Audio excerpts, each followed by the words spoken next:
Mm, we on time tonight, ain't we? Yeah. I see y'all on time tonight. I'm not counting y'all. Y'all know where to be. But y'all know what this means. Y'all know what this is over here. What's up with it? If you're on time for class, thumbs up and shit. We're gonna get started momentarily. We're gonna make that make sense momentarily. Put that light down, some shit. Get sexy in here. Wrong with y'all. What's up with it? Y'all already know if you're over here, this is just a preview to go over to YouTube. But hey, do it till you're satisfied. But like my attention will not be over here. So if you want to be on here, this will be up to maybe like 8:45. But if you want to engage in the conversations, please come over to YouTube so we can talk. If you want to give something to the conversation, so just let me know something. I appreciate it. Get a little razzle dazzle on that motherfucking ass. Mm. Hello. What's up with it, my people? We on time. Class is already starting. Uh, we got a lot to talk about. Cause man, the whole the whole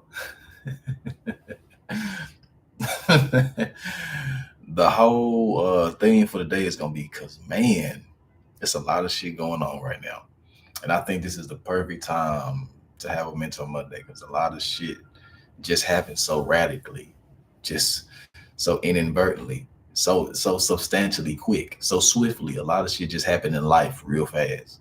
If you wasn't paying attention, you behind. So we gonna work on that tonight. We're gonna talk through a whole bunch of shit tonight. So let's make sure let's tap in because we got some shit to talk about. But before we start, I'm gonna ask y'all how y'all doing on this crazy ass Monday. I'm on your ass for calling me a Tootsie Roll too. I'm on your ass for that later. Don't you worry. So how y'all doing on this Monday? My good people on time and shit. Y'all on time. See, I like when y'all being good noodles and shit. All right, I'm fucking with it. I'm fucking with it. So yeah, y'all know how this work. So while y'all answering how y'all Monday is, I'm gonna lay it out. Gonna get my introduction out the way. Welcome to Mental Monday. The YouTube version, you know how this go. If it's your first time, welcome. If it's your second, third, fourth, fifth, whatever time you got, welcome back. Cause we've been doing this for a little hot minute. Episode 9 on YouTube. See how quick that passed by? You see how quick time fly? That shit really, yeah, that shit really be like that. It's crazy. It's already episode 9 on here. But this is a safe space to think, a safe place to grow, a safe place to question. You ain't got to worry about getting in trouble for asking why here. I ain't gonna pop your hand or no shit like that if you ask why. Like I recommend that you bring out your questions and your confusion to this space where you amongst people that are trying to figure out the same things in life. So when it comes to mental Monday, I don't have many rules, but I got a few that you must obey to make this thing make sense. Rule number one: if you're gonna be here, be present. Don't be rude. Don't be lame. Don't not speak. You know what I'm saying? Because this is a situation where it works off energy. It makes sense when we all make it make sense. So if you're gonna be here, be present. Give yourself, submit to the space, actually apply yourself, actually give your insight, actually lean into the conversation, even if you don't understand it, because it helps you broaden your horizon and it also gives you aspects to lend your experience to things. That takes me to point number two. You have value. Do not sit here and think because you're not well versed in a certain topic that you don't have value. Because the things that you hold on to, some people are still looking for. And I'm gonna say that every time because we tend to forget the things we've already mastered. It's your time to teach now. That's how you make room for new blessings. That's how you make room for new seasons. That's how you make room for new harvest to come out your garden. You gotta share. Now, it works best when you feel entitled. So I'm letting you know this space is safe for you to share, even in your confusion, even if it don't make sense. Let's talk about it. Let's talk it through. So that's the whole ethos of what this is. I've been building this for a long time, and I'm proud of this space that we have curated here. And I don't play about this space, which takes me to rule number three. If you want some weird shit, you will be out of here expeditiously. We're gonna send your ass back to last year. That's how far we're gonna send you. I don't play about this space. I don't play about the safety, about the people in this space, and I don't play about the energy that we use here. Like, nah, this a nice little space, sacred space. So please respect my house. Don't come around moving my furniture. I didn't ask you to move it. Just find you a nice little place to sit and do your thing. Um, Number 4, Paul Quinn and PV. Number 4, if it becomes me talking about all my material, if I get through all my shit and people ain't really giving me the energy, I will end the live. I had to create that boundary a long time ago because I can't just give if it's not a sense of reciprocity. Amen. So if I get through everything I got to say over here, the live gonna be over with. And I had to set that boundary because it's not just a conversation between me talking to y'all. It's a two-way street, and that's the only way I can learn and you can grow, and you can grow and I can learn. You dig what I'm saying? Like, it's very important for you to contribute, just to make this thing make sense, because this is not just a fucking webinar. This is not no motherfucking TED Talk. This ain't that. This is a village. This is a community. So treat it as such. If you got something to say, raise your hand. Talk to me. If I'm asking somebody else a question, please pay attention, because you might have an aspect or a perspective that I don't have or they don't have. So make sure that you understand that everybody in here has the space and the privilege and the authority to add to the conversation. Only thing you can't do is take away from it. Hello. Don't steal shit. Don't steal nothing. And don't drink the last of my juice, and you good. You good.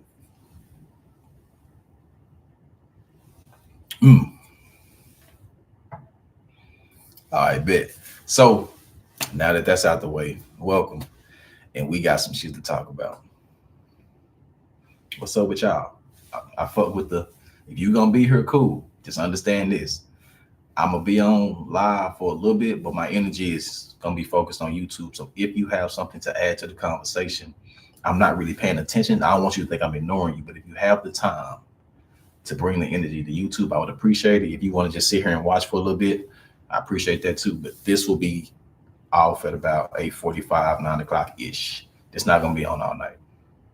So I'm just letting y'all know how the dynamics work. So just let you know. So as I start this, how I want to start. Well, I'm waiting on y'all to tell me how y'all Monday going. I still ain't got that reply yet, but I'm gonna wait on that. I'm gonna start y'all with this. Yeah, we're gonna start here. We're gonna start right about here. That's where we're gonna start. Yeah. We're gonna start with this one word. The first word I want to introduce is consequences. We need to bring back motherfucking consequences. And I'm an advocate for that. When I'm being funny, when I talk between me and my homeboys, I'll be like, hey, bro, we really need to bring a few of them medieval consequences back, because people wouldn't do the dumb shit that they did, that they're doing now, that they're allowed to get away with if medieval shit was around. I can't imagine if a nigga did some weird shit. Hey, bro, we finna stone you publicly. I can't imagine if they brought that shit back. Motherfuckers would think twice. And it made me really understand that people really move the way they move because they can. Because there's no punishment for taking advantage of nobody. There's no punishment for doing people wrong these days. You just move on, you delete people, you forget people, but you never forget to take your lessons. You don't have the time, and the lessons and the consequences don't outweigh the benefits of what you get from doing what you're doing. So I'm gonna say all that to say, I'm just watching people these days and like, damn, ain't enough consequences going on. I ain't even trying to be extreme, just even simple consequences. If somebody fuck you over, I want you to cuss their ass out. I don't want it to be no more timidness. We're not timid no more in 2025. I want you, it's okay to give somebody what they pay for. Hello. It is okay for me to give you what you earned. And we can't be afraid for that consequence to exist. We cannot fear that part of it. Because if you don't, people gonna run over you. They're gonna do you the worst way. because they ain't no repercussions for them doing you no way. So I say, you know what? Let's bring it back. Let's bring back some repercussions. Let's bring back consequences. I'm 100% for consequences. I'm yeah, like 110% for consequences. Let you know, I'm a consequence advocate. That's what I'm starting to advocate. So what's good? Everything good. Life is good. Life is interesting because I'm sitting back and I say, God damn, this motherfucker president again. At this point, let me see. I'm trying to watch on YouTube, but the live chat isn't. The chat ain't showing. What's going on? Let me know if it's some technical difficulties. I can see it, but let me know if it's not showing up for you. But dead ass, y'all. This nigga is president again. That shit fucking me up. And we gonna talk about the TikTok shit. We gonna talk about all that. We gonna touch everything that's going on tonight. We gonna touch everything political all the way down to personal. So this time we covering a lot of information tonight. I want to talk about the political. I want to talk about personal. Whichever direction I want to go first, y'all let me know. Do y'all want to go political first? Y'all want to go personal first? Just let me know what direction the car gonna go. But we driving everywhere tonight. We got gas. We got a full tank. We gonna drive around the city tonight and really talk about some shit. So just let me know what y'all want to do, because I got some shit to say. I got some shit to feel. I feel a certain way. I feel a way. So we gonna talk. It's like we're living in a simulation. Hey, crazy, right? So with the political side, and I'm gonna tie TikTok into the political side. Everything is political. I hope you know. So everything that I say stems from me having a great grandmother that was a Black Panther that was born in 1932. That really saw what the world is. That really saw the friction and the frequency in which all these things move. The USA today, this is how I describe them. They're a DJ at the party that play the same song all night. And you get mad and complain that the same song is playing, but you keep dancing. Motherfuckers keep on dancing and wonder why ain't nothing changing. They playing the same song and we in that bitch dancing. Fuck you talking about? And then every once in a while, some people will be like, damn, they playing the same song and they'll leave the club. But for everybody that leave, 10 people come in. So you can't really beat the system when every time somebody get wise and say, you know, I'm tired of listening to the same song, somebody else come in that ain't heard the song before. So you like, oh, what's going on here? The same thing that been going on. And it's hurting my feelings because the only thing this TikTok thing is setting up for me is it go two ways. One, it creates the white savior complex again. Well, oh my God, thank you so much for restoring this thing, for giving us something to be distracted about, giving us something that we ain't got to focus on what's really going on about, giving us something to really, you know what I'm saying? Like, it's really annoying to me how the same trick is being played and ain't nobody surprised. Ain't nobody. Everybody like, oh, okay, what's going on? I need you to open your eyes a little bit, because we are at war right now, psychological, spiritual, emotional warfare. And it's right here in our front yard. It's right here. They ain't trying to hide it no more. They ain't even being coerced no more. They ain't being sneaky with it no more. It's right here in your face. Did y'all see Buddy at the did y'all see Buddy on national TV do this? Did y'all see Buddy? And it was my TV, the only TV that was working. I said, oh Lord. I said, shit. I said, God damn, you gonna do us that? I said, God damn, bitch. I was so surprised. I'm sitting there. I said, oh, it's fuck us for real now. They don't give a shit no more. Hey, it's over with. And the thing is this, I'm so surprised that people are not surprised. That's how this shit been the whole time. That TikTok shit wasn't about this, but I'm gonna tell you what that TikTok shit should have told you about people. See, I'm gonna take everything and get a lesson from it. They told you that shit was leaving on January the 19th. That was the hot topic since November. Since November. And people bitched and made all these videos and did everything else but prepare. You will do everything but prepare for something that's coming. If I tell you a storm is coming in 2 weeks, go grab your umbrella, go be fucking prepared. And it made me turn it into the lesson because I'm tripping. I said, damn, people are acting like they did not say this was gonna happen.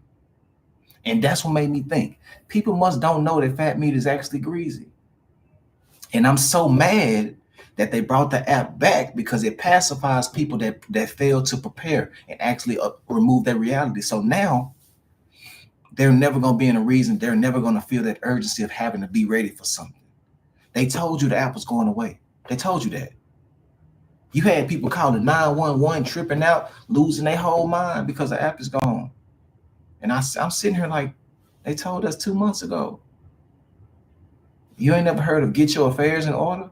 And I wondered, and that transformed to me, that transcribed down to me, like, that's why people don't learn lessons in life, because you don't care about it till it's right in your motherfucking face and there's nothing you can do about it. You didn't prepare for this shit. Oh, you thought they was lying. So you didn't think no consequence came behind them words. It just so happened they was planning the Meta takeover with TikTok. Now Meta and TikTok is all cool and shit. Now they buddy. Yeah, we already figured out that play. That's already a play. But I'm gonna take it deeper. I'm gonna take it to an individual level, because they're depending on you and your ego. They're depending on your superiority. They're depending on your main character syndrome to stop you from caring about the big picture. Like, now, as long as we pacify them with TikTok, we can do anything we want to do. And everybody, oh my God, thank you, Donald Trump. Woo, woo, woo. I'm so disappointed. I'm so disgusted. I almost threw up in my mouth. I said, what? They done did it again. They done it again. They done it again. It's very disheartening to see that people falling for the same trick we was falling for 40 years ago, 50 years ago, the same tactics, the same racial implications, the same political gaslighting, the same political gerrymandering. All these things still exist. And we supposed to be getting smarter. We supposed to have all these things.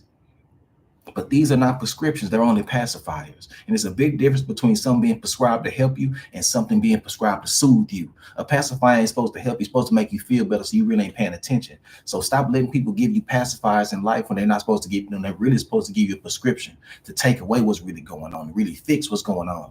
I don't want to be pacified. I want to be prescribed. And it's annoying me because we running out of time to really get shit done. We running out of time to really solve the problem. But everybody pacified. You got your TikTok back. You got such and such back. And I'm going to keep it a bean. I'm going to let y'all know. If you didn't know, I'm going to let you know. It's not really back. If you did not have the app downloaded, you cannot download it now.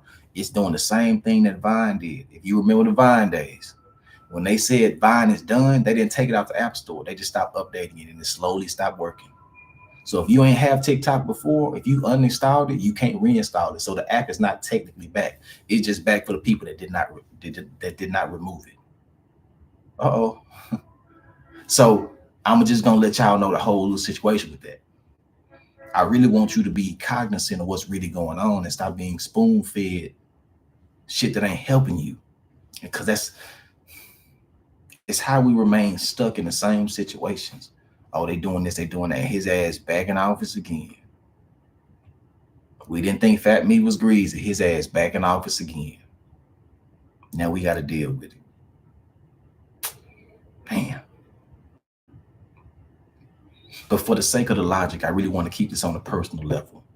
Because how many people saw that they was going to remove TikTok and thought they was playing? How many people that stay in Texas thought that snow was not going to come and that temperature wasn't going to drop? I'm tired of you not preparing for life when life tell you what it's going to do. If I tell you it's going to be 90 degrees tomorrow, don't you wear no motherfucking sweater. But if you choose to wear one, it's because you chose to be different. Because don't tell me it's hot when I told you 90 degrees was coming. I want you to prepare. I want you to govern yourself accordingly. We have to really learn how to take these things and take this shit seriously. We play too motherfucking much. We play way too much. We can't take nothing serious. Okay. Life gonna life your ass if you don't. I'm trying to tell you. And we keep getting example after example after example. We play too much. Yee. Hey, hey. I don't. I'm not a political person, but I'm also not. I'm also not naive to the political process. I know it in and out. I've read all about it. That don't mean I subscribe to it, but I know what the fuck they doing. I know what's that. I don't like none of them. I'm a person that wish we didn't have. We don't need a. If these are the options, I don't want a president. If these motherfuckers are the options, I'm a pick. I'm gonna pick D. None of the above. I'd rather everybody just box for it. Everybody just box for president. If you want to go run for president, you go down to Washington. Y'all can box for it. At this point, I don't care who it is. I don't give a fuck who it is. But I use this as a lesson because I like to internalize it from a personal space and say, what can I learn from this? And I keep seeing people falling for the same shit, making the same excuses when it's right there in your face. But you too busy worried about building your social media thing to understand that, oh, okay, we gonna give y'all this so y'all not worried about this. Did y'all see all the actions that he signed in the law today? You see what's going on? But whatever. Maybe I'm just talking. Maybe I ain't talking to nobody. Maybe I'm just tripping. This motherfucker, his pen must have ran out of ink the way he was signing so much shit. He wasn't even reading it. Shit, all right, it ain't nothing. Oh my God. Fuck me up. Fuck me up. Hey, you can lean whichever direction you want to lean. I don't care. But we all in trouble. And that's the common understanding. That's the commonwealth. That's the neutral standpoint. We are all in trouble. It's time out now. It's getting scary. He was using the big ass Sharpie. Nigga just signed this shit. Matter of fact, he had a stamp. He ain't even reading it. Sign. It don't even matter. It don't even matter because guess what? Can't nobody stop him. When we got 3 people standing up on stage and these 3 people by themselves is worth $42 billion, I don't know what we doing. I don't know what 3 people standing on stage worth $42 billion. Ooh wee. Boy, can I hold 20? Can I hold a dub? I don't want the whole pie. Can I get the crust? God, can I get a crumb of the pie? That's it. It fucked me up. So yeah, this is something to be worried about. Yeah, we have some issues right now. We got a lot going on. You feel me? That shit crazy. But we gonna lean into it tonight. We gonna talk tonight. We gonna get into it. This is just one side. We gonna talk about everything tonight. So y'all let me know what direction I want to go next. Talk to me, cause I got some shit to say. I ain't even touched what I wrote down. I ain't even touched what I wrote down. Now when I get to that shit, we gonna talk about some shit. But yeah, so y'all tell me how y'all want to go. I'm so disappointed. I'm so motherfucking disappointed.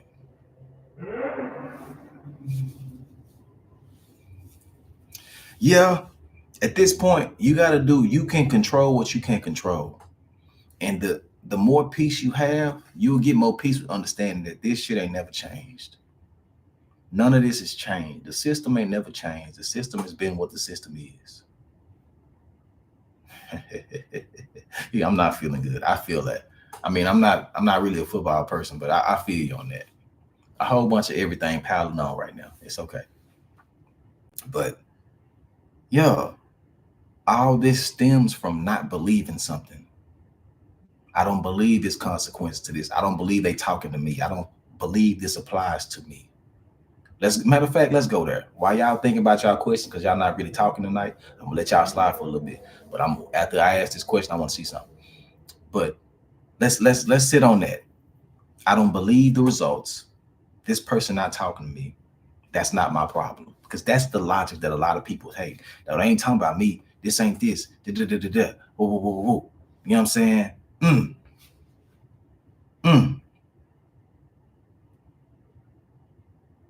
But believe. Ooh, Lord.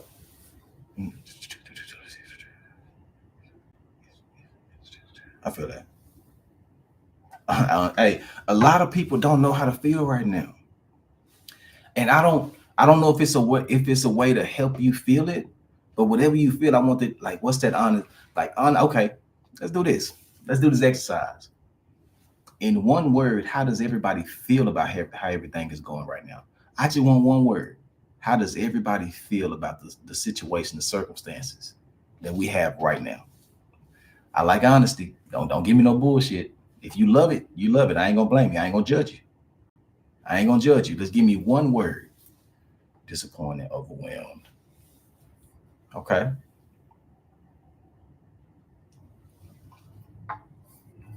However you feel is how you feel. Shake it. Mm. Numb. That's tough. That's tough. That's a tough one. That's tough. Anxious. That's tough. It's always been struggle. Mm. Y'all talking tonight. That's good shit. I'm trying to break out the scarcity and that it could never be me mindset. That's hard to do. Annoyed. Hey, for sure. I feel that annoyed. Heavy on the motherfucking annoyed. I feel that. Scared. I feel scared too. I feel that because, hey, I feel hopeful. Hey, I hope for you, shit. I don't. That ain't how I feel. If you feel hopeful, I fuck with it. Everybody got different perspectives. Everybody see it different. I'm interested to see how everybody see this though. I don't know how to feel. Hope the best though. I'm unsurprised, but pushing for it. Talk that shit. Talk that shit. Mindful of thoughts and have ourselves, but it's proven to be extremely difficult when I try to break out the scarcity mindset. Yeah. Yeah. From a worldview perspective, how do you feel? Just how everything is shaping the landscape of the land right now. How do you feel? It don't have to be politically. It can be socially. It can be whichever way you want to take that. How do you feel right now? You've spoken a lot. You've spoken plenty about being mindful of thoughts, but it's proven difficult. Look, let me tell you this. The things that we talk about on Mentor Monday are not easy tasks to do, which is why I'm constantly reiterating, which is why I constantly show up for y'all, which is why I constantly ask the question that I ask, because this is a step-by-step process. If I say change your paradigm, if I say get out of a scarcity mindset, that's not a today I'm thinking this and tomorrow I'm not. Scared when you breaking a paradigm, you have to break it very intentionally. You can't just knock it down.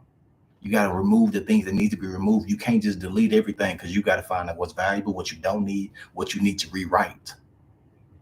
So think about it like this. When I say change your paradigm, I'm more so saying change the interior. I want you to redecorate.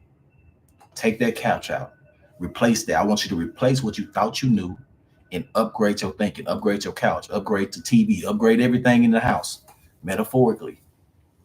So when I say change your paradigm, it's going to take a lot of self-investment.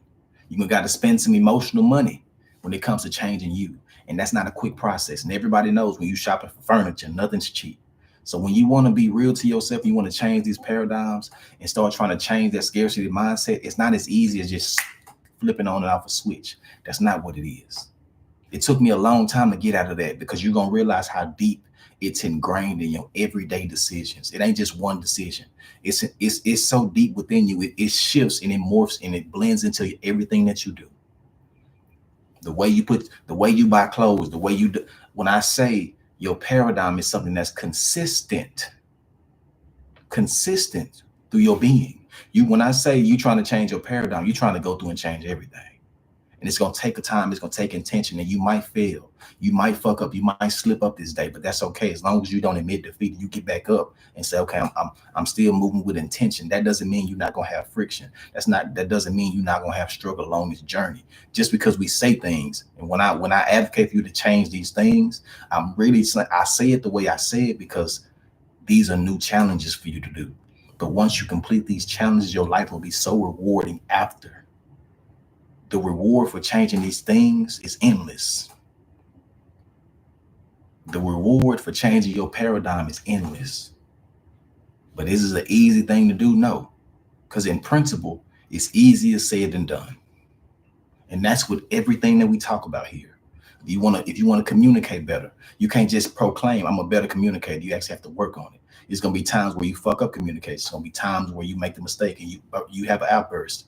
I want you to give yourself grace when you're walking through this journey, because you're introducing something new to yourself. It's going to be resistance. It's going to be friction. It's going to be challenges. It's going to be confusion. But you have to know the ultimate goal is worth the triumph, is worth the journey. So it's day by day, which is why I always check back in every Monday and ask y'all, hey, did we apply anything that we talked about last week? Did that help or did it hinder? Because if it hindered, we can tweak it. Or if it hindered because you didn't lean into it all the way, we have to really follow this thing all the way through. And I don't ever want to have you in a space where you trying something and it's not working and you give up on it because it's not working instantly. Nothing that I'm giving you has instant gratification. We slow cooking. We in that oven. We in that crock pot.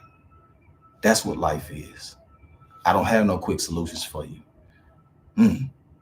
So the solution might sound slick. It might be smooth. It might come out nice, but it's a lot of work behind everything that we say. So it's difficult. And I like the fact that you admitted that, because it's not easy. It's not easy. Because one, it takes so much accountability to check yourself in a moment to say, damn, I'm tripping right now. Or this is who I used to be. But you have to be willing to change to recognize a person that you're not supposed to be no more. You have to be already moving in a different direction to recognize a place you're not supposed to be. Hello. How do you know the difference between incompatibility and self-sabotage when it comes to knowing if a relationship is for you? That's what the fuck I'm talking about. How do you know the difference between incompatibility and self-sabotage? That's what I'm talking about. Yay! So let's break it down this way. When something is incompatible, that means they don't work together. Everything that's how, let's measure it this way. If we I want to, okay. If we have a list of things we need to be successful in a relationship, I need an open partner. I need a respectable partner. I need these things exist. I don't know how long your list is, but your list of needs. So when it comes to incompatibility, everybody might not have everything you need right then, but they have enough to get you by while they learn the other things that you need. Everybody might not check everything off your list at the beginning. So incompatibility sometimes can be misconstrued. So incompatible means I don't have the ability to get what you need, and I don't have the want to work to gain what you need. So incompatibility is a different aspect. It's more of a personal choice if you want to be incompatible. Incompatible means I'm stuck the way I'm stuck and you stuck the way you stuck, and I'm not changing and you ain't changing, so we're incompatible. But we in nature, humans have the ability to change. If I see myself with you and I see the change is worth it, I will mold myself. I will get myself together for you.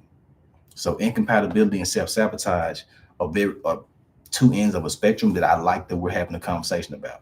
Because self-sabotage is putting yourself in a place where somebody shows you that they don't have what you need, but you stay around. I'm gonna try to make you give me what I need. At this point, I'm gonna rob the bank. I'm just gonna take all the money. I'd rather rob you of your emotions than you give them to me. So self-sabotage, you putting yourself in a position where somebody don't have what you need, or they don't want to afford, they don't want to give it up to you. They don't want to give it to you naturally. So you're forced to take it. Now that's force. That's something that ain't gonna work. That's incompatible. Because you got what I need, but you don't want to share it.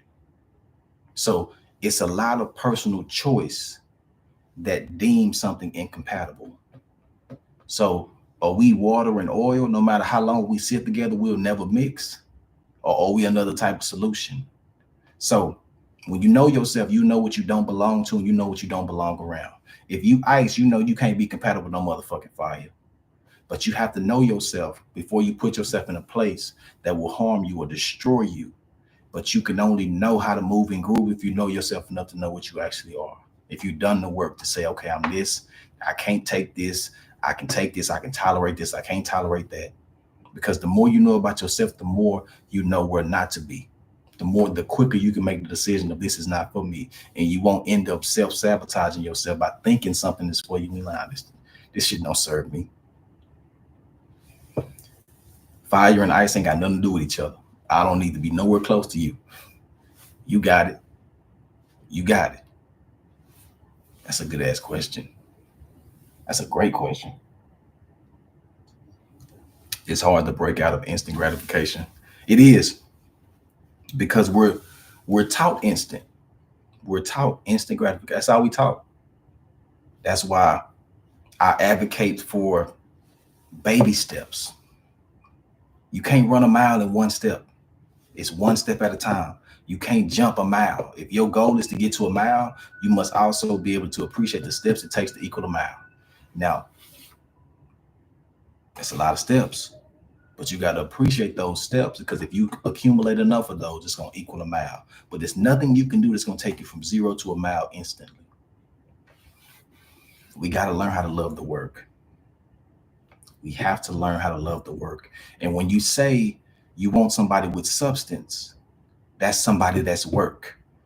That's somebody that's doing the work, that's on these journeys, that done failed, got back up, failed, got back up, got back up, failed, got back up, laid down for a minute, got back up. Substance is nothing but problem solving. I done been through life. I've been through this. I've learned. I've healed through that. I'm working on this. That's what substance is. You can't buy substance. Substance ain't clothes. Substance ain't the car you drive. Substance ain't the money that's in your bank account. That's not substance. None of that is okay. How y'all doing over here? None of that is substance. My problem is not giving it a chance. If it's not an automatic connection, like saying fuck the game because I don't understand the instructions. Hey, this is the slogan I'm gonna give you for that. And we already talked about this. You have to investigate to gain an outcome. Because if you don't, your assumptions will leave you unhappy. Your assumptions will leave you unhappy. You have to investigate to see if something is good for you. If you're not willing to investigate, you shouldn't be willing to take the reward. You can't achieve something if you're not willing to sacrifice it. You got to stick it out and see, okay, damn, is this even for me? You got to try. You got to try. And we had the conversation about similarities. Just because something looks the same don't mean it is the same. But something looking similar can lean too close to your traumas, can lean too close to your past experience, and you automatically associate the two as the same, just because it kind of looked like what it was. You got to give shit grace to actually show you. If you're not for me, I got to give you the space to. You'll show me, but you have to do that, or you're gonna pass up on something that could have changed your life, just because it kind of looked like something that didn't. I don't want you in that space. It's definitely hard not saying bad results. Come on now. Come on. But that's easier said than done, because we having these conversations now. How my plants grow. Hey, my plants fire. My plants is doing a thing. They thug busy. They in there. You feel me? The small steps got to be treated like the big goals. For sure. For sure. And I'm going to give you this type of advice. If you don't learn how to re-see things, how to re-meet people, how to re-meet opportunities, you're never going to really be able to gauge the difference between somebody doing you wrong and somebody trying to help you. Because life is repetition as well. Getting up and choosing to be a good person, getting up and choosing to make the right decision for yourself, getting up and choosing to be a person that's good energy. These are choices. And you can choose what you appreciate, and you can also choose what you can neglect. And we tend to neglect the things that actually push us forward because they don't give us the biggest reward. If I collect enough pennies, it's going to take me longer, but I'm going to get $1 eventually. And guess what? 100 pennies weighs more than $1. 100 pennies has more substance than $1 does, even though they're worth the same thing. That's not the same experience. So you can miss me with the bullshit. So substance always wins. Some substance always weighs more. Character always weighs more. Emotional intelligence always weighs more than somebody was given a dollar. I'd rather have 100 pennies any day. But a lot of people don't want to have that because it's an inconvenience. It takes more time to collect it. It takes more care to keep it. It takes more intention to keep that around. No, I like the responsibility of being interesting. Hello. I enjoy the responsibility of being interesting. I enjoy the journey. I enjoy the small wins I collect because if I collect them enough, they become substantial. They mean something. Even if my back is not patted on, I'm still winning. I'm trying to tell you, don't let this person having a dollar and you got 100 pennies. They don't have more than you, but you have more than them.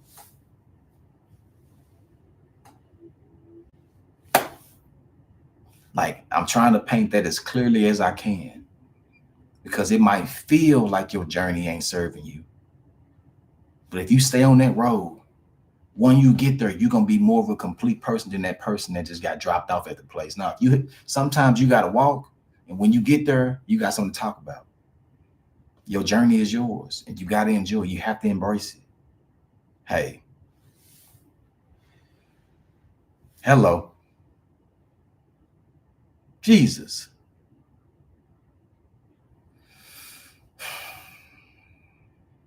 Mm, mm.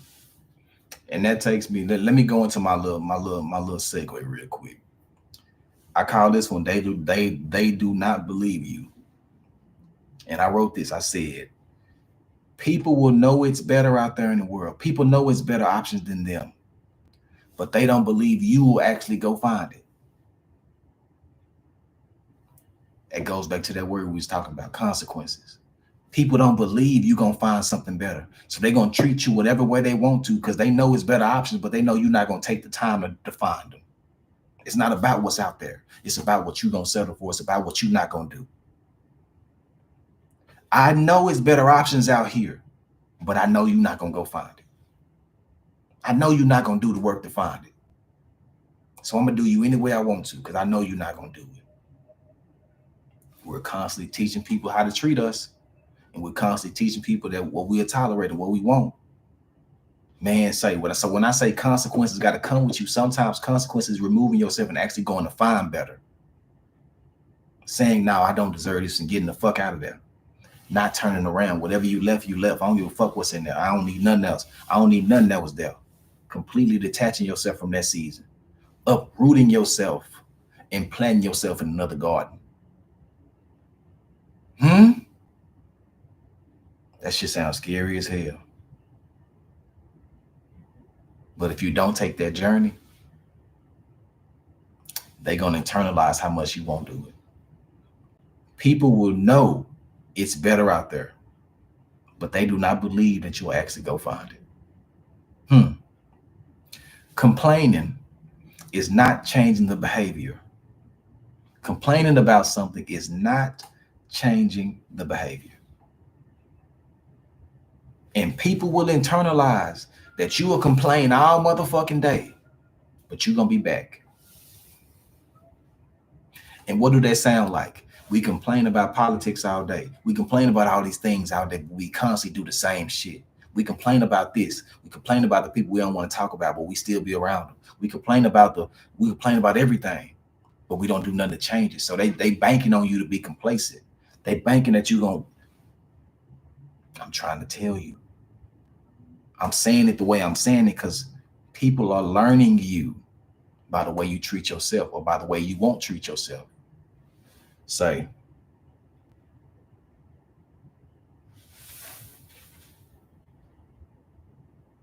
I don't know. Am I talking?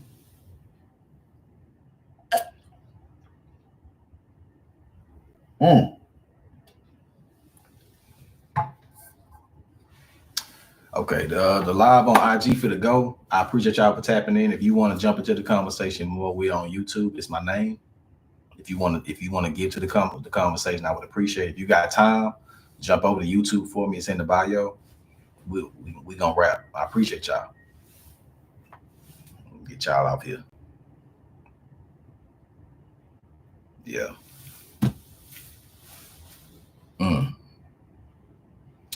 How do you not beat yourself up when you procrastinate? Mm. So in the process of procrastination, it's going to continue to exist until the value of the new thing outweighs the challenge of actually doing it. The reward for doing something new has to equal the work, or your body will not take it in. You will not learn anything new. You're going to always procrastinate until you make this mean something. It has to mean something. It has to. Your body will keep doing what it's been doing, how it's been living. It don't care to learn nothing new. Your body just gonna survive. You teach your body how to survive. You introduce it to new ways of how to exist. If you do not do that, your body will run on autopilot. Excuse me. You'll eat the same things. You'll run into the same people. You'll attract the same people until you change your frequency. Until you change your diet, you're not gonna crave nothing new. You dig what I'm saying? I'm trying to give you an emotional picture of how to actually do this and how it can be challenging.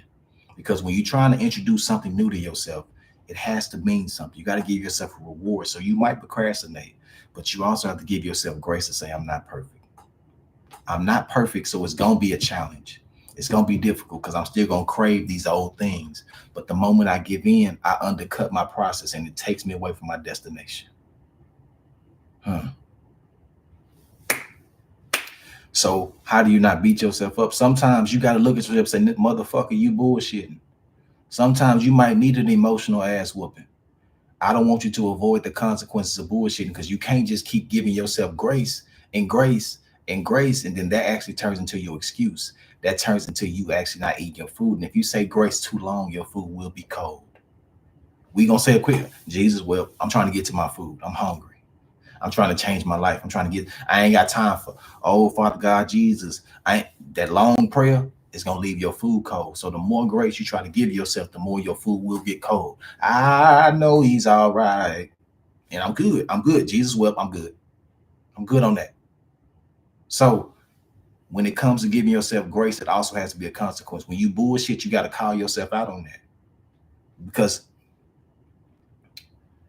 if you lie to yourself, it makes me wonder, who do you tell the truth to? We have to hold ourselves accountable when it comes and understand. That's why I don't like to paint this shit as something simple, because the day it's not simple, you're going to give up because you didn't expect no resistance from life. Changing your life ain't fucking easy. Changing your paradigm is not easy. Removing the people that ain't supposed to be around is not instant. But it's the most rewarding thing you could ever do. I promise you, it's gold at the end of that motherfucking rainbow. I promise you. It is a pot of gold. If you do the work, it is a pot of gold. And the more work I do, the deeper I dive into this emotional side and understand the importance of human development, the more I feel, the more I advocate that you must take this journey. You can be successful. You can have all the things in life, but you will not enjoy them if you are emotionally broken, if you are emotionally unsuccessful. Don't be a CEO in real life and can't be a CEO of your own life. Don't be that's a failure to me. To me, a person that actually cares about the experience of being human, that's a failure to me. Huh? Okay. It all depends on how you want to be successful, what type of life you want to live. I'll be regretful if I didn't do this journey, if I wasn't advocating for change, if I wasn't advocating for paradigm shifting. No. That's just what I value. But let me not make my value yours. If you want all the money, go get it. But don't be mad when you get there and you're not there. Hello. Don't be mad if you get to where you want to go and wonder why it don't feel how it's supposed to feel, because you left the feelings way back there when you was chasing that money. You left the feelings back there, so it ain't got no way to feel. It don't have no way to feel because you left the feelings back yonder. You traded your feelings for, oh, whatever. Yee. Do you think if more people slow down, stop being victims, and evaluate their life from an objective standpoint, that could change? Of course. Victimatic mindset is a scary mindset as well. That's a scary place to be where it's not always war is me. And I said this, it's nothing wrong with going through something. It's nothing wrong with having problems. There's nothing wrong with having struggles in life because that's what the human experience is. But it's a difference between a storm that's over you right now, and it's a difference between you walking with the storm that's trying to pass you by. Storms ain't trying to stay with you. Lessons don't want to linger. You make them linger. You walk with them. It's difference between driving through a storm and driving with a storm. Only thing you got to do is go the other way or stand the fuck still. Take your time and it'll pass you over. Storms don't last forever unless you let them. A storm will not last forever if you don't follow it. But that's there's a difference between going through something and going with something. Some people want to go with something because when you start to become with something, you get the sympathy. It's a lot of sympathy comes with, oh, it's always something. Let me go check on them because it's always something going on. It's easy to become victimatic. It's easy to develop a scarcity mindset, but it's also easy to manipulate a scarcity mindset. It's easy to manipulate a victimatic stance because people start to adapt themselves because you get more attention when you're unhealed than when you healed.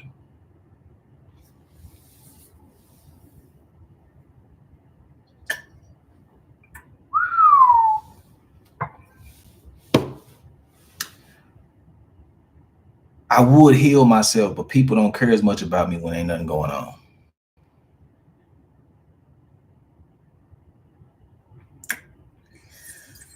It's lonely being healed. Ouch. So as we discuss this, we can understand why some people don't, how some people manipulate it. But again, the idea of this is understanding that going through a storm is okay. Walking with a storm is victimatic. So that's how you can separate it. Every time you meet somebody, if they talk about the same problem, if it's always the same thing, it's because they've internalized that storm and they walk with it. They become one with the storm. Now you become what that is. I done seen it. So don't let people play with you. Don't give me that violin shit. We all going through shit. That doesn't mean you cannot be empathetic. That doesn't mean you cannot have sympathy. That doesn't mean you can't have grace. That's not what that means. But you have to understand that some people will take advantage of your concern and your care because they equate that to being valuable. Oh, that's currency to them. We have to understand where the money is. And if you are struggling about something in life, this is something I came up with today. If you're confused about something, ask yourself, where's the money at? If somebody's always sad, it's because they get paid to be sad. They get paid in attention. They get paid in this. They get paid in resources. They get paid. Some people find where the money is, and you'll find out what that person is about. What are you gaining from this? I'm gonna challenge. I'm gonna give you some new ways to think tonight because it's gonna fuck you up. Because people ain't slow. Everybody ain't fast as you think they are, though. But people are not slow. So this is not to be desensitized to somebody going through something. I want you to pay attention to a person that's going through and a person that's dressing up as a problem. Going through and having problems is different. Dressing up is one to get the reaction is a whole different level of manipulation. Just letting you know what I've been seeing. Some people don't want to heal because they get way more attention. They get way more validation not being healed. Hello. So why the fuck would I heal? Why would I do that? I'm in the business. Okay. I'm struggling with enjoying the present because I'm hyper focused on healing myself. How can you balance trying to live your life as you are while still molding yourself into the best version? I have a YouTube that's about to drop about this. I just talked about this on the YouTube. I'm going to drop self-isolation and how to heal. I'm probably posting this in 2 or 3 days. It's going to drop soon, but it's learning how to compartmentalize what you are. If you're going through something, you can still be present, but you can just say, I'm emotionally unavailable. You can't, I'm not giving you access to my emotional development, to my emotional problem solving right now. But you can still live life and be going through, because when you understand the aspect of compartmentalization, I can say I'm healing, but I'm also enjoying. You have the ability to live in duality. That's not something that just dwelled in for topics and terms. No, you as a human, your human experience, you're living in duality every day. You are a million things at once. Don't give your problems that much power to overshadow your ability to actually live. Too. I understand it's hard. I understand I'm trying to do all this and make the perfect thing. Mistakes come with it. And I had to learn that because I was isolating myself and not enjoying life. I was doing this and doing that and not seizing the moment. I wasn't doing none of that because I thought that's not what I'm supposed to do when I'm working on something. The luxury of being human is knowing that it's always something to work on. So why not enjoy it? Yee, hello. Hello. Mm.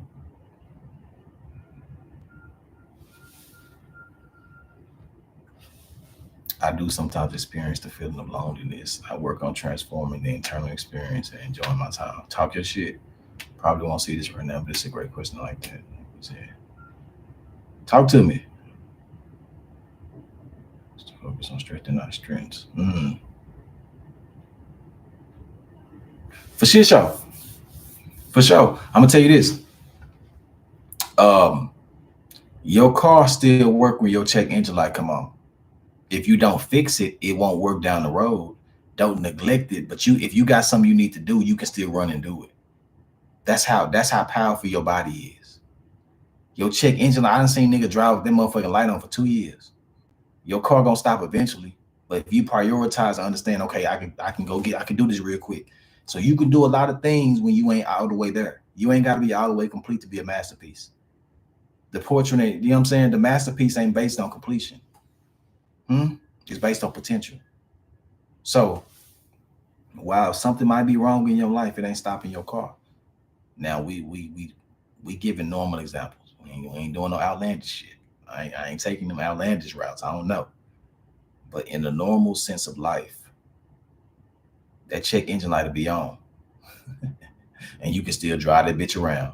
Just like your tire might be flat, but you can always make it to the air. You can always make it to the disc. You can make it to get your tire fixed. So life will try to slow you down. Life will give you challenges, but you can still move and groove. On a 90-day semen retention, any advice? I ain't got no advice for you. I've never done that. I can't even hold you. If you can do that, more power to you. More power to you. I'm gonna give you one of these hoes. The sternest salutes. About face type shit. I that was never my speed. And we was talking about pretending last week. I'll never pretend to know what that is. Never done it. But I want to ask you this. What is it? What's the goal? I'm interested to know. Hey, that's all I can do. I'm honest. I told you I don't lie about nothing now.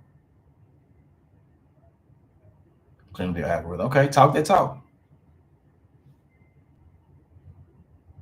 Hey, but I also do want to know what's the goal. Like when you hit 90 days, what does that mean? That's just kind of like what's your thing for that? I'm gonna give y'all something. Remember we was talking about people that successfully incomplete. I said I was writing and I was like, some of these tens, and that could be men or women, some of these tens that people deem society, we're gonna say tens, y'all know what the fuck I'm talking about. Some of these tens are just a one with nothing next to it.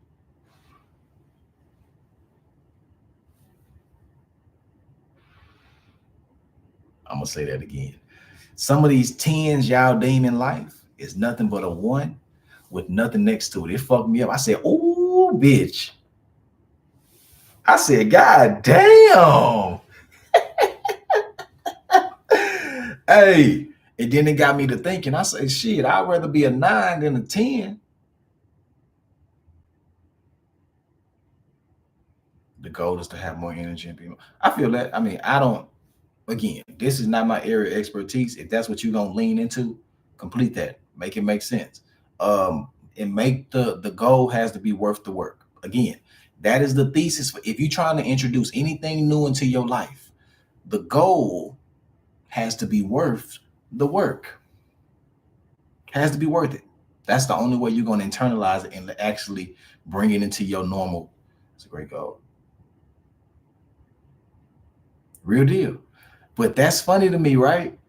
A 10 ain't nothing but a one with nothing next to it. It fucked me up. I said, God, that's what I'm gonna say that shit, but I'm like 70. I get that you going after them tens, but that ain't nothing but a one with nothing next to it, nephew. Ooh, talking like this and shit. That's one of them old niggas saying, he get the band. I don't chase no tens. Ain't no such thing as the 10. Woo! Ah, ooh, shit. Get these bugs out of here.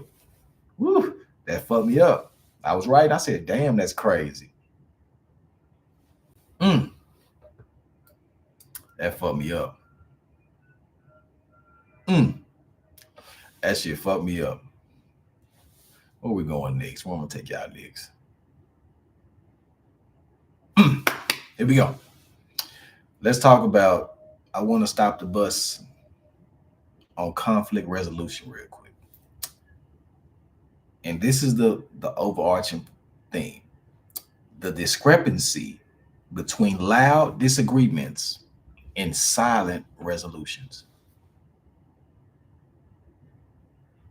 Perspective is such a cool thing, ain't it? That shit fun in the bitch. Perspective really cool because you can just keep going. It don't have to stop. Like you can just keep learning, keep adding to your perspectives. Like this shit funny as hell. It's shit cool in the bitch. I swear to God. Like what? Like I be just sitting there. What? Write that down. Write that down. The discrepancy between loud disagreements and silent resolutions. Mm, mm, mm. And this is what I want to talk about. Let's talk about silent or covert contracts when it comes to your relationship. Let's. Can somebody rap with me? Mm. Can somebody rap with me? Yeah, yeah. Because that's gonna leak into appeasement. Like these words, these terms, these emotions have to be monitored very well in relationships. Or you got you an interesting little life. You in prison, buddy. Let's see who can rap with me on that. Who can vibe with me on that? I need a little insight.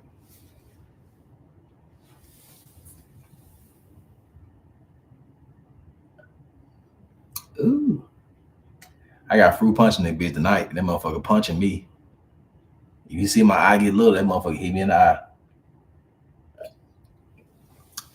That fruit punch out the carton, the motherfucker, ain't it?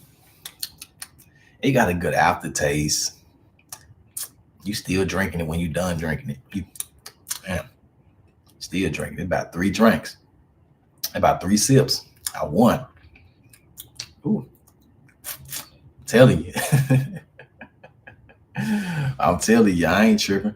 I'm just letting y'all know how this shit go. It ain't shit. Damn, it's 9:20. I swear time be flying when I get on here. I be trying to take my time too. But time be flying. Every Monday, time be flying. I got an expectation. That's my siblings answered the phone call or call me back in them. I don't think that's too much. It comes with my relationship. Hmm. So, um, expectations can get really interesting. Can become very interesting. I had to learn how to take my expectations out because life is so much bigger than our expectations. Life is so much more than what we expect to happen, what we assume to happen, what we want to happen.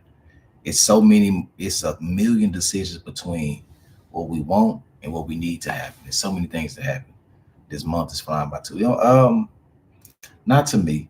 Time only flies by when you're not paying attention. It's the 20th. It's been 20 long ass days for me. But that's a skill I had to develop when I started realizing that time was flying by because I wasn't watching it. I wasn't paying attention. So when I say day by day, it's easier said than done, of course. But when you practicing this exercise, a few days might get away from you where you don't remember every day.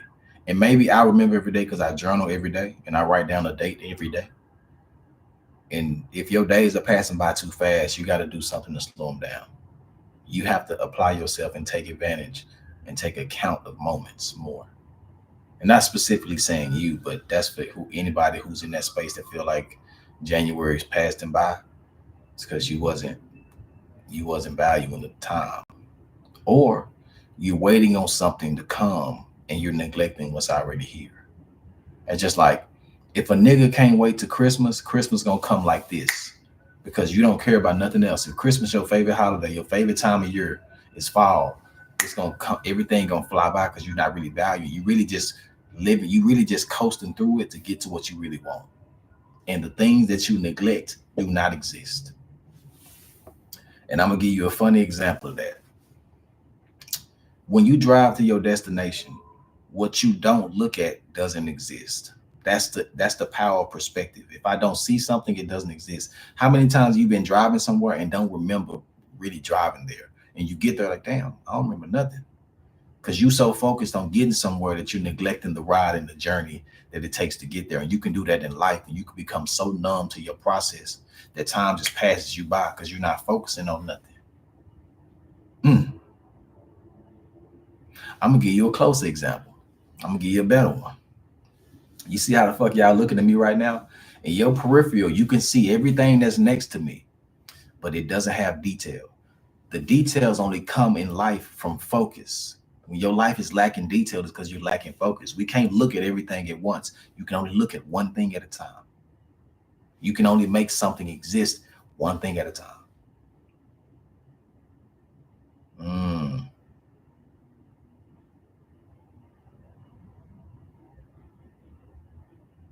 I feel that. I feel it. And it's with respect comes knowledge. Because for me to respect you, for me to respect your time, I have to know what your time is. So I have to know you to respect you. I got to know what you do to respect you. If you're a firefighter, I can't expect you to answer. If you're the president, I have different expectations than if you work at McDonald's. It's a different space of availability. So when I say you have to build your expectations based on what that person can actually give you, you have to make a reasonable expectation based on what they are in life. And understanding is a part of respect. Like my lady is a lawyer. Like she worked from 8 to 5. And sometimes I forget that and I FaceTime her randomly. Like, oh, I gotta text you. Oh, I didn't want nothing. I was just thinking about you and I called you. But I gotta remember what type of time you're dealing with. I gotta respect your time. Because if you don't hit me back, I can't be like, oh, why the fuck you ain't hit me back? I know what the fuck you do. I get it. It's bigger than me just wanting to say, hey, I got to understand the parameters in life, the way you exist. When I say don't go into somebody's life and move their furniture around in their house, see where you fit and govern yourself accordingly. See what can be moved and grooved, but you have to also establish an agreement of expectations. When it becomes covert, when it's only your expectation and they don't know that them not hitting you back instantly is fucking with you. They don't know that it pisses you off because you have to make that connection 2 ways. Not saying that you have. I'm just giving the grand scope of things. When you start to create covert contracts with somebody, it's because you have an expectation that they don't know exists. Oh, if you don't text me good morning, I'm mad as fuck at you. You don't love me. Or if you don't text me good night, then you ain't fucking with me. All those are little bitty covert contracts that don't really mean something. That's your ego that want to be stroked. Freaky ass ego. That's your ego that want to do these things. We got to be very careful when these contracts start to creep in. Oh, if you don't text me first, you don't care. These are very covert contracts because we don't express to our partner how much it means to us or what we're trying to do with it. We just make it law in our mind and think they know it. It's so much we assume when it comes to relationships, platonic or freaky deaky, whatever. Any type of relationship, it's a whole bunch of assumptions in there. And the healthiest way you can do this is just to talk, to say what you want, to say how you feel, to take your accountability, to ask them what they want, ask them what they need. And don't be afraid to say, I can either give you that or I can't. It's a beautiful reality when honesty is the main cadence of your existence. If you can't do something, don't. It's that simple. Mm. Ooh.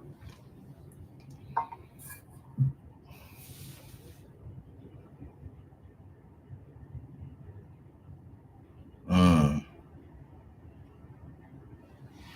Okay.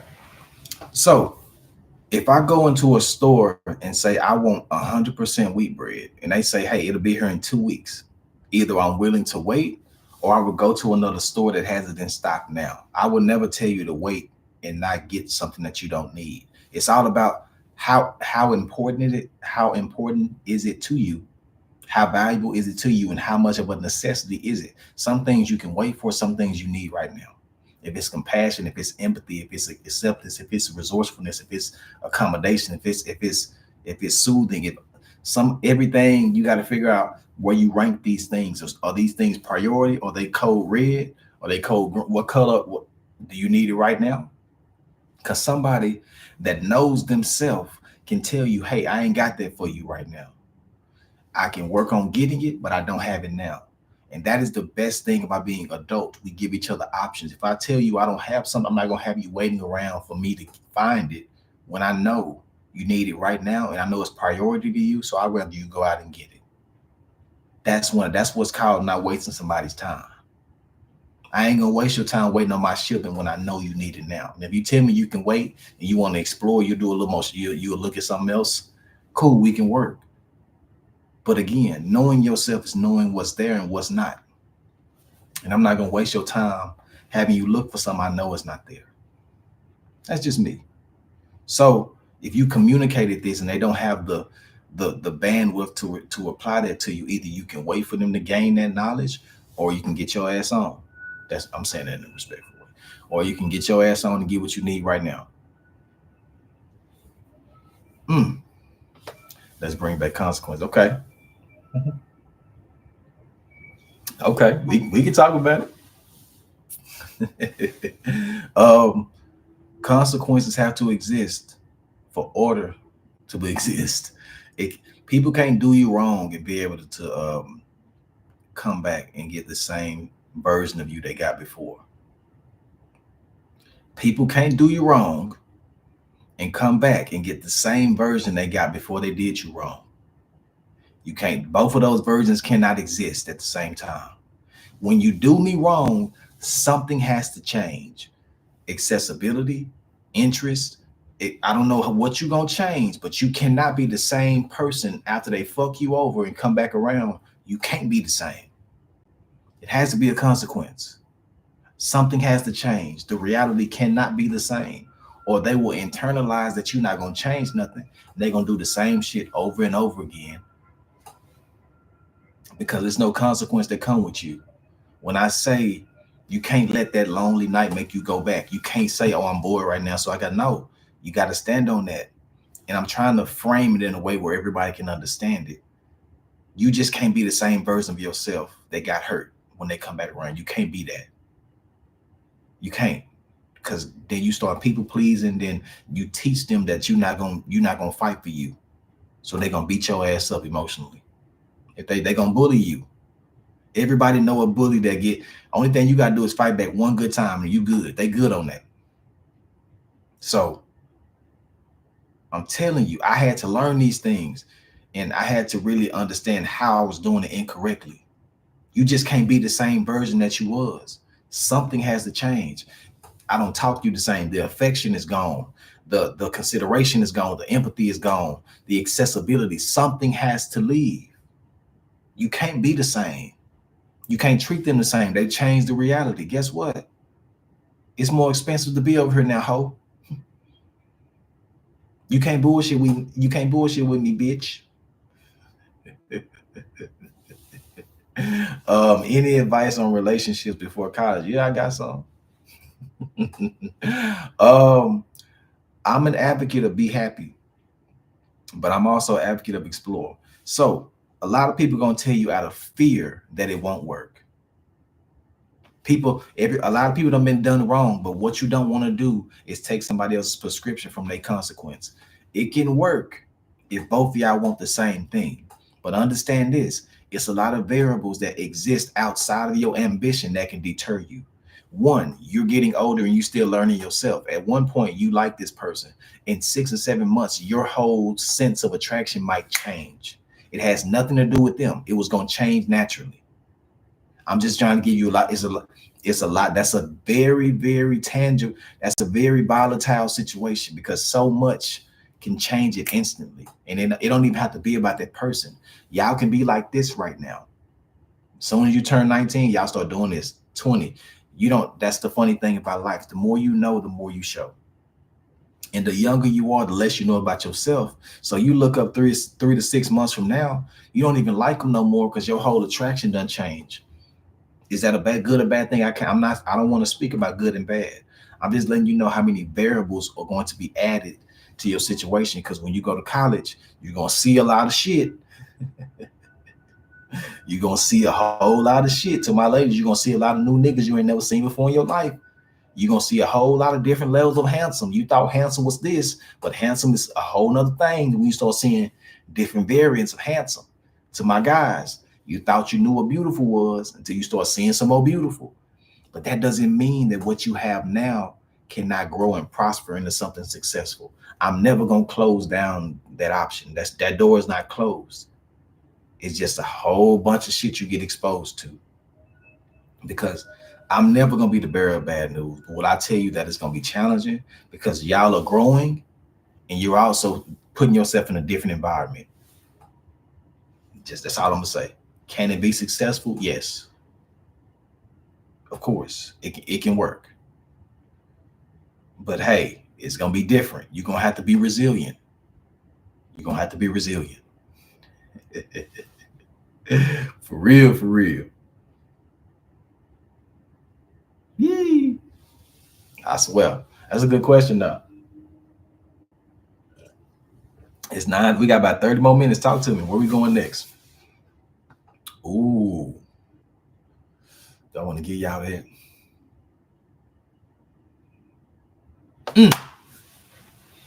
So, the next chapter of consequences.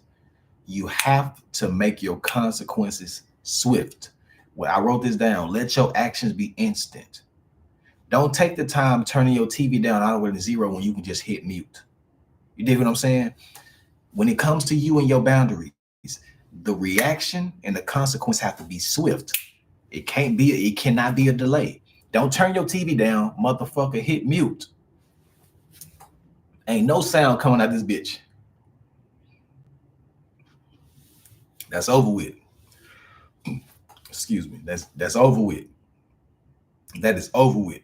Because it takes more energy to turn down to zero than it does to hit mute. That's all I'm saying. So it really got to be some right now about you, not some right then, not some right later, some right now. Yeah. Even if you need to take time to figure out how you want to react, remove yourself. I'm a real good cusser, y'all. I'm just let y'all know I got a real good cuss gene. It come from my granny. I can cuss you down, I swear. But yeah. How do you keep your ego in check? By understanding that value and my perspective is not the only thing that has value. My ego will become demonstrative if I thought that everything I think is correct, that I'm the only right, it's only right, I'm this, I'm that. That's when ego runs rampant, when you think your perspective has more weight than somebody else's. I keep my ego in check by constantly finding other ways that value can exist outside my perspective. So my ego don't have room to get that big because now, nigga, it's another way that truth can exist. It's another level of this, another level of that. When you become a student, I don't have time for my ego to really get big about shit. But also, I do understand, I respect my ego and understand that it has to exist and it needs space to be what it is. So when it comes to certain shit that I've already mastered, my ego is big as fuck. When it comes to reading and history, shit that I've applied my hours to and put my excellence into, I'm gonna lean into that. I'm not a person that tells you to dim your light because people don't understand, because people haven't achieved yet, because people gonna hate on you. I'm not a person that's gonna say to ever dim your light. If you did the work to make your light shine, accept it. Because ego ain't bad either if you don't let it become the worst thing. Ego is survival too. Ego is actually honestly deserved. You earn that. You dig what I'm saying? So if you work for something, be what you work for. It's okay. I'll be a fool to tell you to sit out there and plant all these plants and then don't take your harvest. Enjoy your shit. It's yours. Just don't become demonstrative with your achievements. Hey, it's okay. I promise you. And I don't like when people turn themselves down when they talk to me. Oh, I ain't doing that much. Motherfucker, if you don't say you're doing a lot, I'm gonna get mad at you. I'm gonna slap the shit out you. I'm not the person you got to reduce yourself with. Just because that's your normal frequency, that's different over here. You can talk to me. Like, what, nigga? I don't feel small because you on your big one right now. That don't make me no smaller. But we're good. We get really good at not accepting our achievements because they make other people. We gotta understand, the taller you stand, the longer your shadow get. And some people gonna get swept up in that motherfucker. It's okay. But you have to achieve. The higher you climb, the more you look down. Yee. What if your perspective is objectively correct? It's still the exercise of still just searching. I never get solidified in my perspective because I never have the preview of information to have all the perspectives until it, and that's impossible. So I just challenge myself with the impossible so my ego doesn't ever become the main thing. Like, I just keep studying, keep searching, because it's certain shit I was 100% right about 5 years ago that come up, and I see it with grace. It's certain shit, it comes to the point to where I don't like to be right.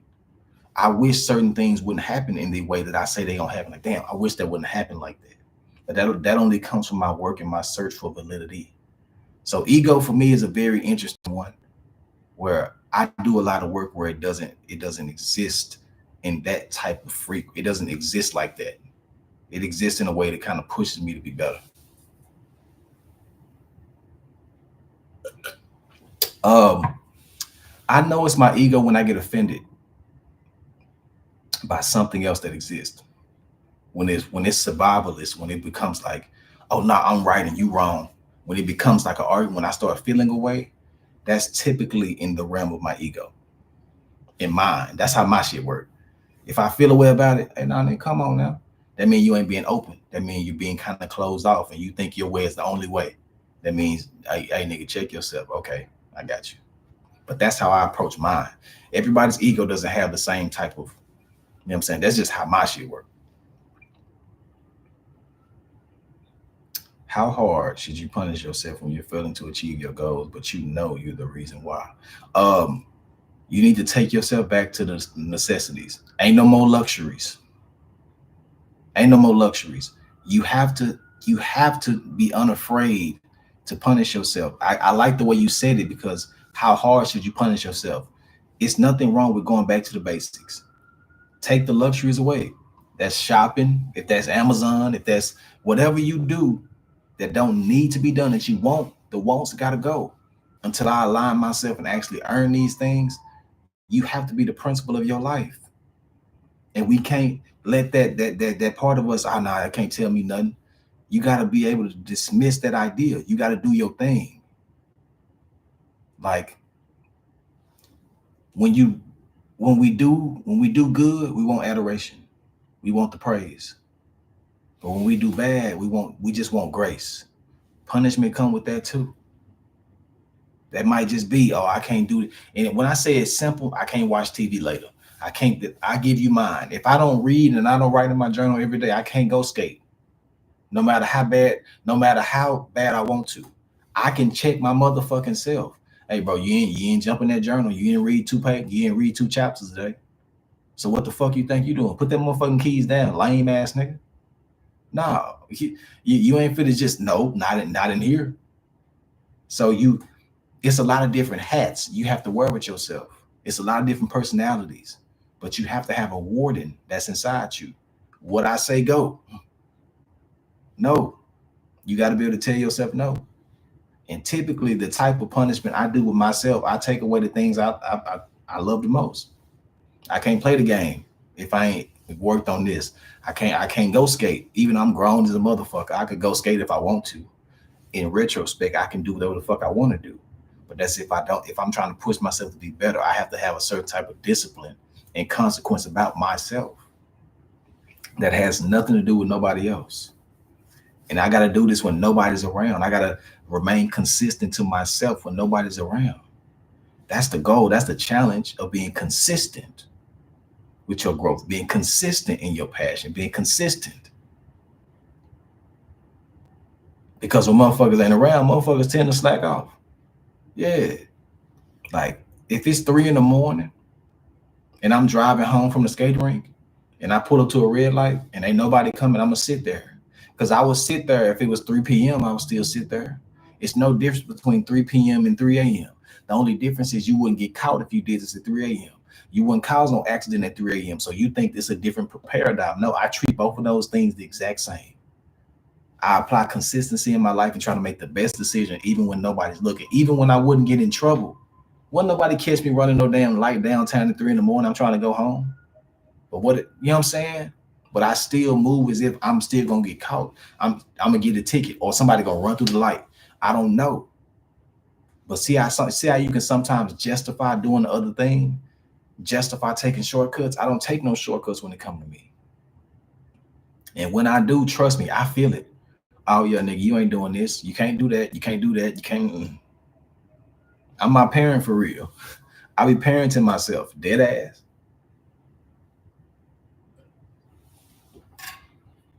That's just honest.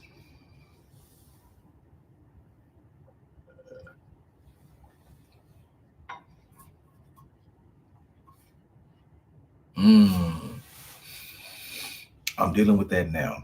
When I tell you I'm gonna drop a YouTube that's gonna help you so motherfucking much, I'm dropping something that's talking about that right. Trust me, it's coming real soon. I got you. I got you. I got something for you. I don't even want to go into it because I got you. How can you practice discernment? Okay. Discernment in what space? Yeah, I got some vlogs. Dude, I don't know if motherfuckers like the vlogs. But thing is this, I can do vlogs all the time, but I want to make sure my YouTube has so much substance. I like to treat it the same way I treat these conversations. I want you to leave with something. And a vlog to me ain't really nothing. That's nothing really. I don't like to ever just be the aesthetic person that's just showing you the things that I do, showing you the shit that I have. I'd rather give you my mind and give you something that can change your life. So I'd rather make fucking videos about how to manage self-isolation, how to manage trust, how to manage, you know what I'm saying? I feel that like the vlog shit is cool to me, but I want to add value. That's what makes me feel them. I might do 1, 2 a month. I might start doing one since y'all fuck with them. I do them, but I also know what brings me the most joy and what brings me the most satisfaction. And that's me giving information. Even if it don't do the same numbers as a blog do, I'd rather give 10 views where people can take 10 things from it than a million views and people take nothing from it. I promise you I'm like that. I get mad when like I can't amplify the things because I care so much about changing people's lives. I care so much about this shit. Like I'd rather do this many views of something helpful than this many views of something that don't mean shit. That's just me. Would you ever teach in person on these topics? I'm gonna start doing public speaking. I'm gonna have my life coaching certificate soon. That's another process I'm doing, and I'm gonna be a therapist in 2 years for sure. So we on the good foot. We working. It's just a slow process. It's step by step.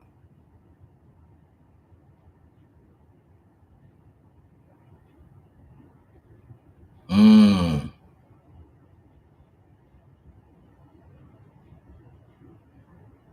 okay, let me get you in. Why do siblings envy each other instead of being genuinely happy for each other? Process. Let me tell you this.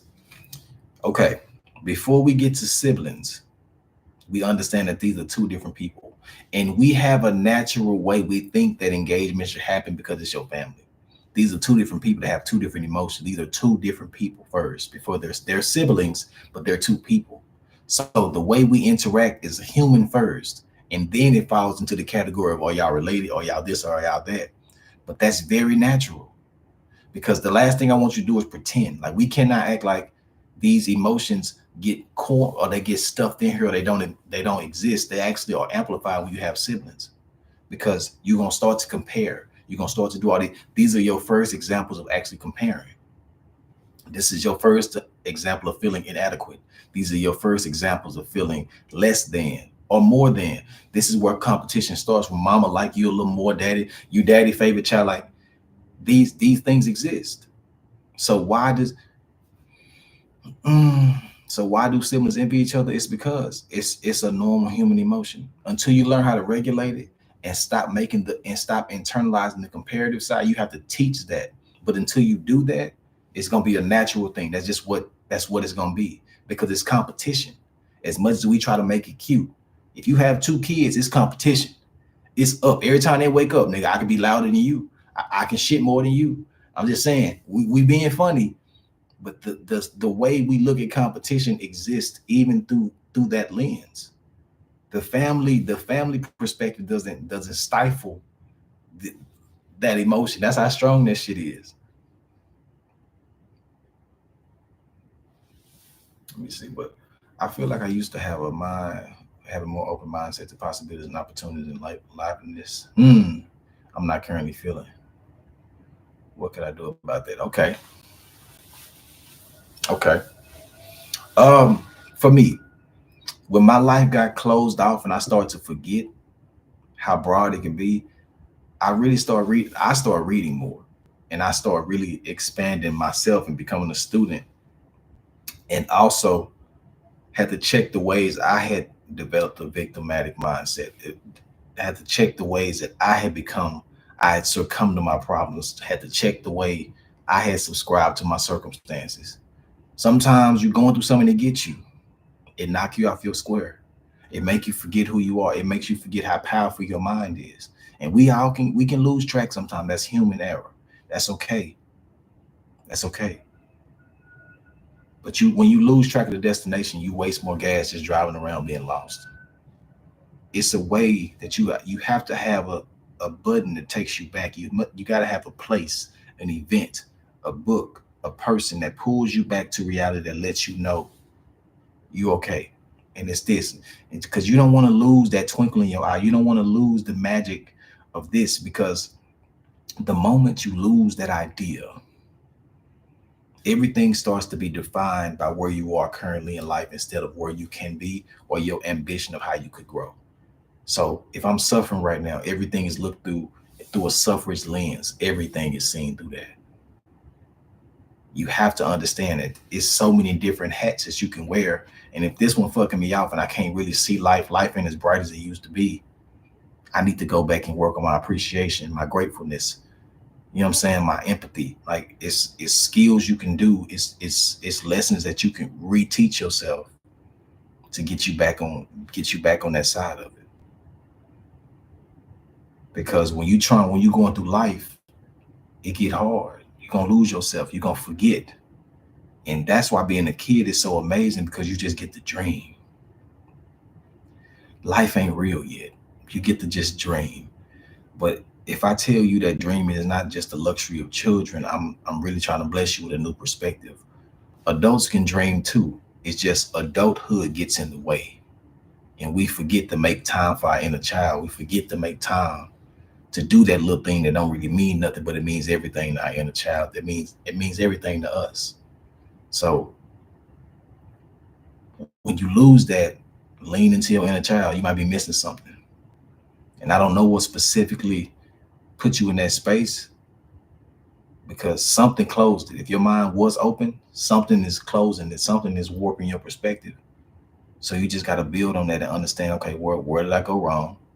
Let me turn around and get back to me and turn this shit up, because I know you have the capability to do that. Hmm. I'm gonna start doing the vlogs again. I got you. I just it just got to be a good balance for me. Mm, I got you.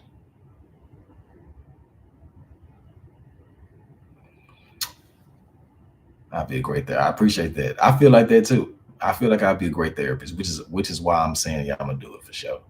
For sure. I can just see it. It just makes so much sense. Um, how do you practically balance and maintain a sense of individualism in a relationship without with someone who has a life, career, responsibilities to others? Talk your shit. How do you do it? Easily. You do it respectfully. Because just when you are in a relationship, you're two separate people. As much as we want to say all the cute shit, oh, we the same this, we got the same that. No, it's a respect. Y'all have two different lives. You have to be healed enough and secure enough to let your partner be your partner without patrolling everything. If you still want to kick with your girls, do your thing. This is me talking from a man's perspective. I want you to have girlfriends for shit show. I want you to do shit. I want you to go out sometime. That's life. Your life don't stop, and it does not automatically start to revolve around me, and it shouldn't automatically do that. That's unhealthy. And when I say I'm reprogramming what healthy relationships, what healthy conversations, what healthy cohabitation looks like, I think we go about this shit all wrong. Because it's a beautiful way to still remain you and respect your person and to grow as one. You can grow towards the same way, but y'all are never the same person. So it's a respectful thing because I see how control can start to creep into something. It can easily start to creep into your relationship if you're not trustworthy, if you still hurt, if you still scarred, if you still this, if you still have a scarcity mindset, you will want to control everything. Who you texting, who you talking to, let me go through your phone, let me do this, where you at, what time you was there. That's out of scarcity. It's because I don't want to give you my trust. So I'm gonna overcompensate with control. And I'm a mask my control is care. Hello. I'm a mask my control as care. Because I want to know where you at all the time. I want to know who you talking to. It's because I care. No, it's because I want to control. And also the deeper dig is I'm afraid to lose you. So I'm gonna dig all the way in there. It's a lot of levels to this shit. Control ain't always. It's a lot of reasons why people try to control shit. So it has to be a beautiful respect, almost a beautiful distance to where y'all go together. Y'all should have times where y'all don't see each other. Y'all don't have to talk 24/7 to validate that you love. You don't have to create this impossible precedent of being a perfect person to exist in a good relationship. That's not how that work. You give your person space to grow while you also do take that same permission yourself. Y'all are on your own separate journeys collectively. Mm, mm, mm. Y'all are on your own separate journeys collectively. You have to respect that. You have to let the differences be the differences. You don't get together and try to eradicate the differences so you don't have to work that hard. I'd rather you work hard understanding the differences and let them live in a difference. They not you. You not them. They can't read your motherfucking mind. No matter how long y'all go together. You don't get superpowers all of a sudden when you get with somebody. You setting yourself up for failure. We do relationships very fucking backwards. You get with this person and you make them have to be impossible. You make them have to be perfect. They got to read your mind. They da, da, da, da, da. So do you think over communication could end a relationship? I don't think that's possible. Now, how you deliver the message is important. Now, over communication with the correct intent cannot end a relationship. Over communication with the sense of destroying logic can end it. Now, it's a way you got to do it. It's a way you got to do it. If I order a package from Amazon and they break the package, I don't give a fuck what I order. So how you communicate is very important because over communication can exist like this. Hey, I thought it was this. So now we arguing back and forth. That's communication, but it's a toxic, tainted version of it. You got to make sure the communication is healthy. Over healthy communication can never end a relationship. Over destructive communication, I'm throwing the word before communication. It depends on what level of communication that you're introducing to the relationship. All this shit is important because just because y'all talking don't mean y'all talking about something. We done seen a lot of people know how to ramble. I could get on here and talk all motherfucking night and not say anything that y'all can take. I wouldn't be saying I'm not helping nothing, but we're communicating. It feels good. It sounds good. That's how you can trick yourself. You got to make sure what you're doing is actually pushing y'all forward and not pushing y'all apart.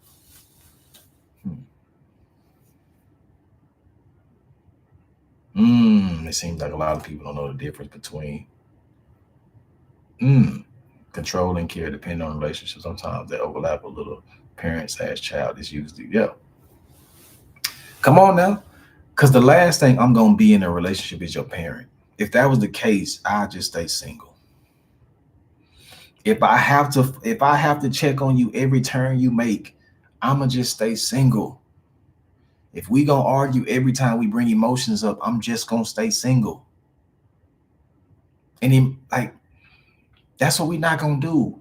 If reciprocity is not gonna exist, I'm just gonna stay single. If it costs me way more to be with you than it costs you to be with me, I'm gonna be single. Hello, if it costs me way more to be with you than it costs you to be with me, I'm gonna be single. Like, I'm not advocating for shit to be overly and overtly difficult. That's not what a relationship should be. Will it be difficult? Of course. Will it be work? Of course. But some things are unnecessary. Some things are uncalled for. Some things undercut what the fuck we supposed to be doing. They can't exist and should be eradicated immediately. My take on relationships is we all go through life for sure. We have dreams, goals, family trauma. But if we can't be in every season in each other's life, they can't really, then I can't really have space. I get that. I dig that. Boundaries are important. And reality has to be the main thing that establishes your expectations. I can't expect the perfect partner. You can't expect for y'all seasons to always align. I can't expect to always understand what you're thinking. I can't expect you to understand what I'm thinking all the time. We gotta take away these impossible things and just let the human emotion just be left. If you remove all the bullshit, it's nothing but love left. That's all that's left. Take away the ego, take away the assumptions, take away the hurt, take away the projections, take away all that. And you have a great space for something beautiful to exist. Huh?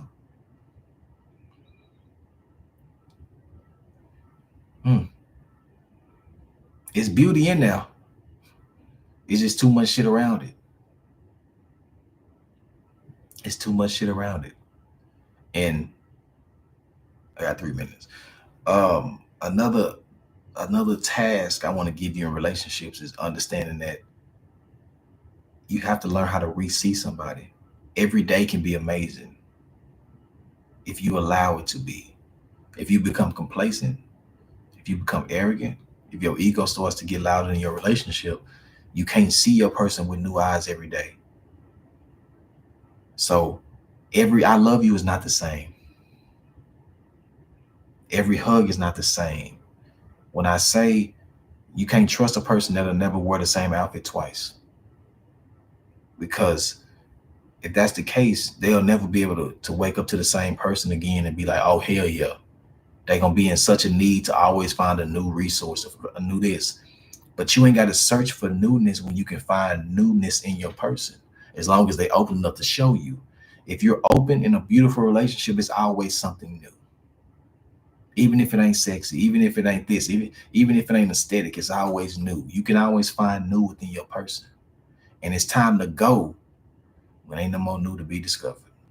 When they turn the lights off and you walk around blind. I'm trying to find some new shit about you.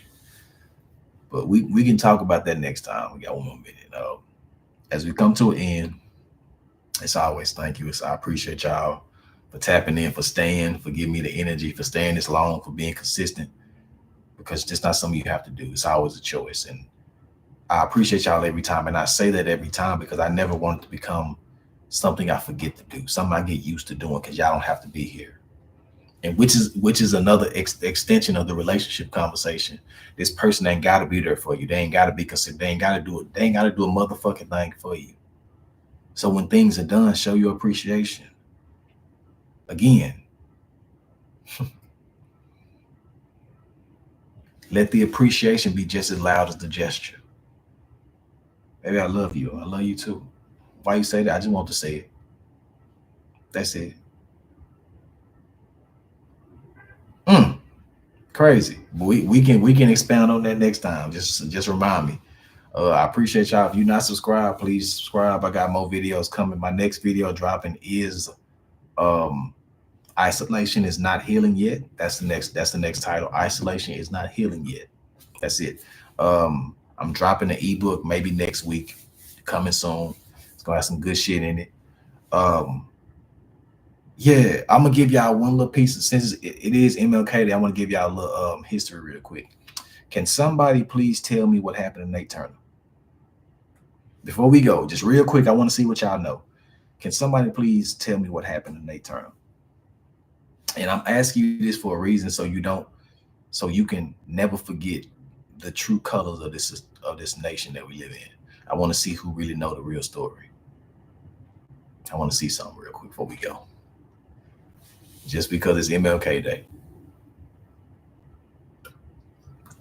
And when I tell you, you're gonna be fucked up. I want to see something. We got. If you don't know, that's fine. I'm gonna learn you something today. No problem. That's the. You better know it. You better motherfucking know it. To my people that did not know real history, they ate that man.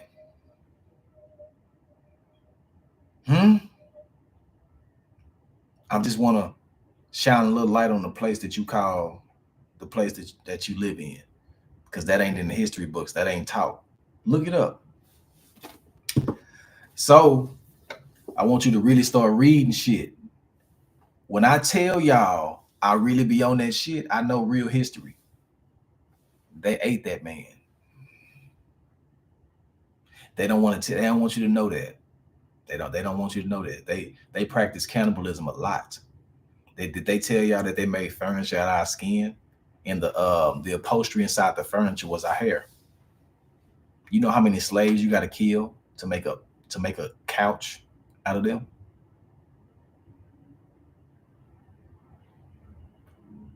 I'm an honest person. I never want y'all to not have the real information. I like to give y'all real shit. So I'm gonna leave y'all with that. This is just one book. The price for their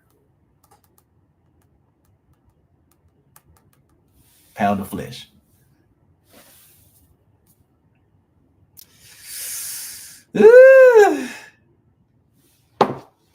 Hey, so when y'all wonder why I'm mad about certain shit, yeah, that's why. You can't. It's some shit that went on that they don't know. They don't. Only the real know. But I'm gonna make it my business to make sure that people know. So I'm gonna leave y'all with that. Hopefully that makes y'all curious to start really searching about what's happening in history, so y'all can really know the real shit. So be careful. It's scary. It's crazy to think about. Yeah. Go look at some of that old furniture that was made. Never mind. Before they be done cut my channel off. You know what I'm saying? They be done demonetize my channel. Let me shush. Be quiet about that. I'll catch y'all next time. Miss Love.